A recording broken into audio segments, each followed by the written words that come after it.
Hello, everybody. It is Sunday, the 21st of May. I think I'm going to make two videos today, so watch out for that. But right now, I want to talk about ripping the veil and seeing into your own book of knowledge. And that is the knowledge of yourself and past lives. And also want to say one more time why this whole idea of the karmic wheel is not working. Because if you think about it, what it is you're doing, or what you would be doing, you will see that it cannot work. This whole idea of karma does not work. Now, I've heard so many times, why can I not remember my past lives? Well, my first question is, why would you want to? I mean, you can barely cope with what is happening to you in this life, so you really want to know all of the others. I can't see how that would improve the situation. So the fact, and in fact the karma people are saying that too, the fact that you cannot remember all of your old lives is actually a protection. So in a way, that veil that does not allow you to see it all is a protection. It would be information overload, and it would be good and bad, and a lot of bad in there as well. Yeah, you remember your past lives. I can assure you right now they weren't perfect either. So it does protect us. That's one function. The next thought is, and here we go with Bruce Lipton and stuff, that it is our subconscious that is holding us back. But there's an old idea, and that was prevalent in Egypt, and that is that your subconscious, your other self, is the record keeper. And that is all it does. It is a faithful record keeper. And it writes everything down without judgment. Yeah, good and bad, causes and effects, what has happened. Now, if you were to go in there and change the past, in an attempt to correct your subconscious, it would be the spiritual equivalent of Back to the Future. Those films. So in the physical, in this life, we have thought about it. We watched 3 films about it. And we can see that that is a path that is flawed at best. Because you could not possibly foresee the consequences. Yeah? So it's actually not a good idea. And that is really rewriting the past. And again, we're sitting here in the physical saying people are attempting to rewrite the past. It's not a good idea. Then don't do it on the spiritual path. As below, so above. It's a shite idea here, then don't do it there. On a higher level. If you go wrong here, you do the same thing on a higher level, you go wrong on speed. So no, correcting what is in the books, rewriting the books, is not a good idea. And that is why the whole idea of karma, where you kind of correct your past, cannot work. Well, it might work something, but you cannot foresee the consequences, and the consequences will be you. You will become that. So no, And if you're changed everything, I mean, it is the whole time travel idea. In a way, going back into your past lives is time travel. Yeah? And we've thought about this. We have thought about this, and we have said it's not a good idea. And in the end, as I said in my video before, what happened, happened. What happened has created you. That is you, warts and all, in that book. So going forward, working a correction would mean doing differently now, thinking differently now, going forward, not correcting it in the past. Let the past stand as a witness. And let it stand there so that hopefully we'll not do the same thing over and over again. But we can remember, and here's the thing, and here comes remembering. Now, obviously, remembering all of your past life, I can't see that as being at all helpful. It will just add to the mess. So, and it is like going into a library. You know, if you want to build a garden shed and you say, I want all of the knowledge that is contained in the library. You know, there's a lot in there. Not everything will serve you for building a garden shed. You should ask for something specific, mainly a manual on building a garden shed, because that's what you want to do. Rocket science will not help you at that moment. It's a great knowledge, yeah, but totally useless when it comes to garden sheds. So we need something. We need a veil there that will control, yes, the flow of information, what should actually come out of there, what would serve us at the moment. So it is not actually the subconscious that we need to correct. Yeah, and we shouldn't go that way. You know, make yourself into a complete light being by correcting the past. But, yeah, but what do we need now to go forward? So what should be the judge? And there's the veil is judgment. The veil is judgment. And there are really two things in that judgment. One is good and bad, and the other is what is needed. Now, in the Bible, there is the flaming sword at the edge of the garden that points any which way, and it won't let you in.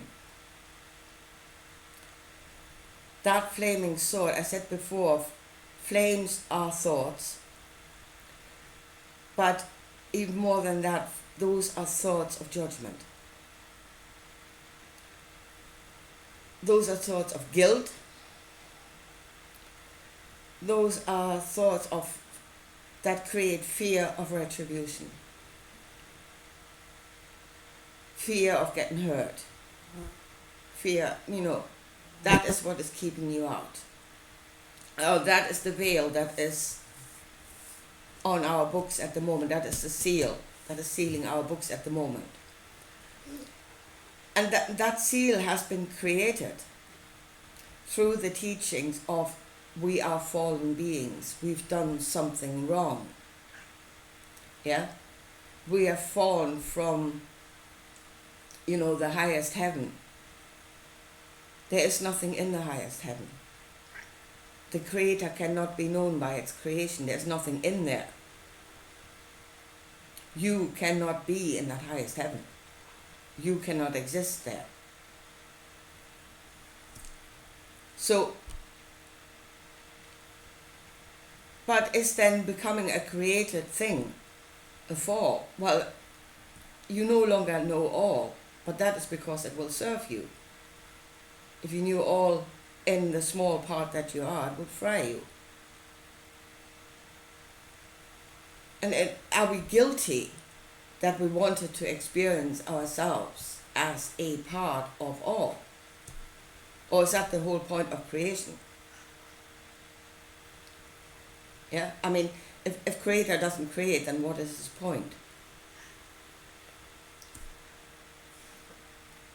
So, having a fall from knowing or being an all, yes, but there's not guilt. I don't think there's guilt attached to that. It is just how it is. You want to become a part and experience yourself, you can no longer be all. And you're not guilty of anything. I think that is the whole point of creation. The other thing that creates guilt is, of course, the story of the Bible. You know, we got kicked out of that garden as well. And we fell from the knowledge of God Almighty and all his trees in his garden.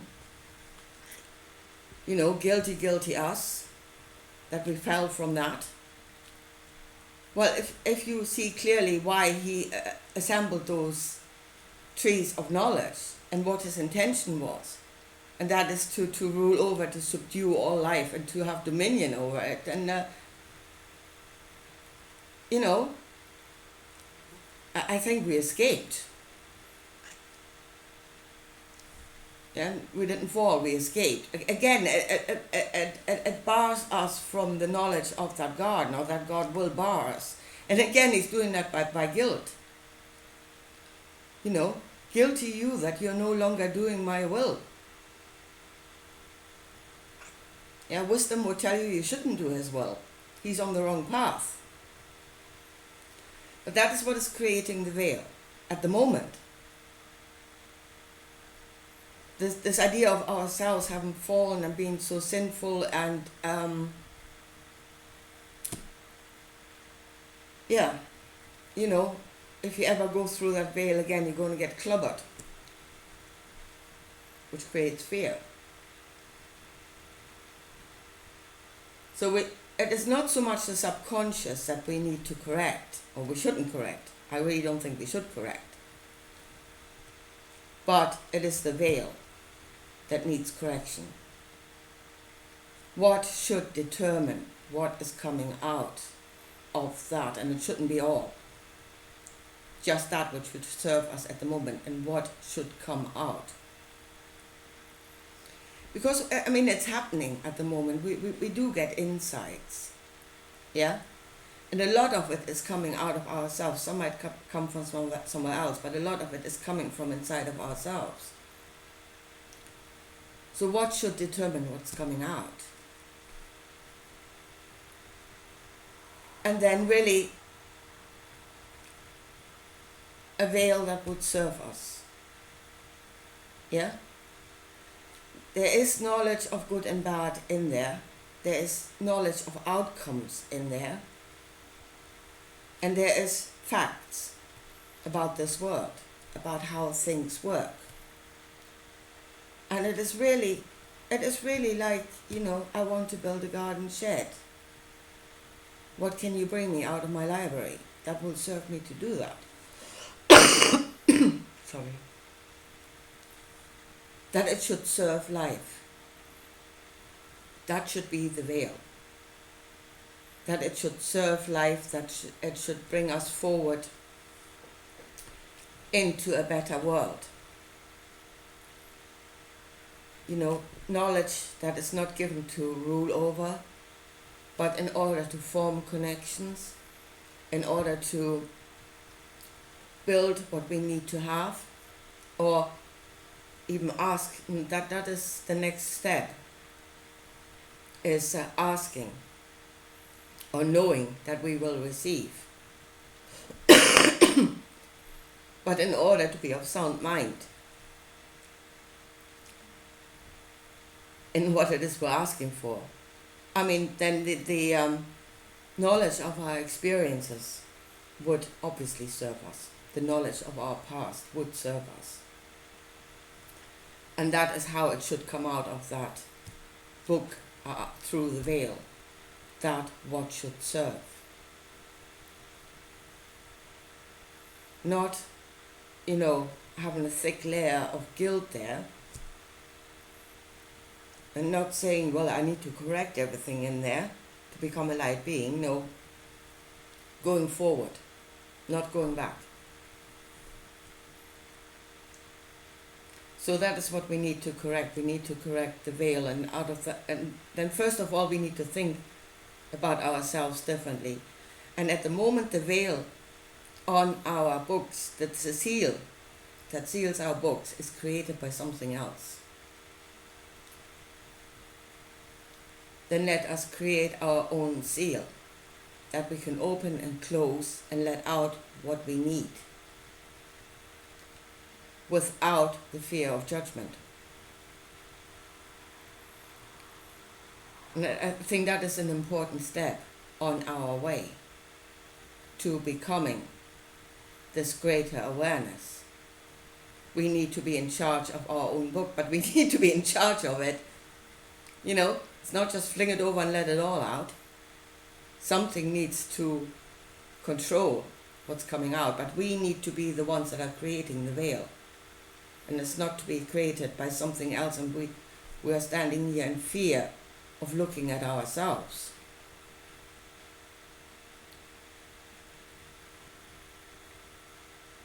And there's one last thing, I must say that. And that is the way that things are stored in that book seems to be, and actually we are experiencing it, so we know, that they are not only facts, but that they are attached to emotions. Yeah. Sorry. And that is another way why we do not want to open this book, because we're not only letting out the facts, but the arrows, the flaming arrows of emotions that shoot the facts at you. So we need to find and there needs to be a veil. That needs to be another thing that needs to be contained in the veil. And that is what comes out of facts. So we can look at it as rational beings to, allow us to make rational decisions about what it is we're doing with that knowledge. So the veil needs to detach the facts from the emotions. Because if you think about it, the way they were stored years ago, and they were attached to an emotion, that emotion again was created through a knowledge of good and bad that was at that time. And who created that knowledge of good and bad? Yeah? Who created that veil at that time? Was that you? Was that your judgment, or was it again stored according to somebody else's judgment at that time? So no, we must create a veil where these things come out as facts. And good and bad is according to what we know now. And that is what I will make the next video about. I want to talk about the ego one more time and what is actually creating the knowledge of good and bad. Because that is the next thing we need to correct. We absolutely need to. At the moment it's been given to us by something else. And that something has an intention, and that intention is to roll over us. So we need to find a new way of thinking about good and bad. But as far as the veil or the seal of our books, let's talk about the seal of our books. As far as that is concerned, what should come out of there should be facts and nothing else. Good and bad is now, and we should be the judges, and that's what I want to talk about in the next video. We need to be the correct judges, or again the whole thing will go belly up, and on a higher level it will go belly up on speed. I leave it at that for now, and I'll talk to you again soon. Bye.